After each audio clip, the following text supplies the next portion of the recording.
भारत की आकस्मिकता निधि contingency fund of India अनुच्छेद 267।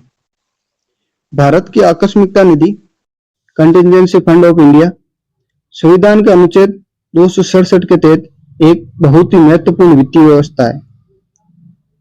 यह व्यवस्था सुनिश्चित करती है कि देश पर कोई अचानक संकट जैसे बाढ़, युद्ध या महामारी आने पर धन की कमी के कारण राहत कार्य न रुके, भले ही उस समय संसद का सत्र न चल रहा हो।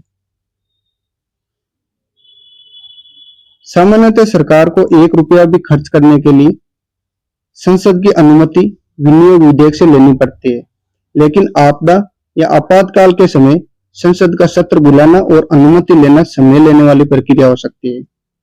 इसलिए यह निधि राष्ट्रपति की ओर से वित्त सचिव द्वारा संचालित की जाती है। सरकार को किसी भी आकस्मिक व्यय के लिए संसद की पूर्व स्वीकृति आवश्यकता नहीं होती। संवैधानिक आधार देखें तो संविधान का अनुच्छेद 267 संसद और राज्य विधानमंडलों को यह शक्ति देता है कि वे अपने अपने स्तर पर एक आकस्मिकता निधि का निर्माण करें। केंद्र के लिए भारत की आकस्मिकता निधि और राज्यों के लिए राज्य की आकस्मिकता निधि। भारत की आकस्मिकता निधि को भारत की आकस्मिकता अधिनियम 1950 के माध्यम से स्थापित किया गया था। आकस्मिकता निधि से पैसा निकालने और उसे वापस भरने की प्रक्रिया। जब कोई अप्रत्याशित घटना घटती है तो कार्यपालिका इस निधि से अग्रिम एडवांस पैसा निकाल लेती है। बाद में जब संसद का सत्र चल रहा होता है तो सरकार को उस खर्च के लिए संसद की मंजूरी लेनी पड़ती है।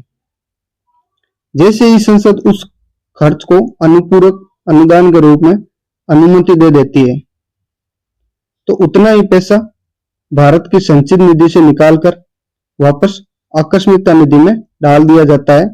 इससे ये निधि फिर से अपने मूल स्तर पर आ जाती है। निधि की राशि कॉर्पस। संविधान यह तय नहीं करता कि इस निधि में कितना पैसा होगा। यह काम संसद या विधानमंडल पर छोड़ा गया है। शुरुआत में यह राशि मात्र 50 लाख रुपए थी। बाद में इसे बढ़ाकर 500 करोड़ रुपए किया गया था।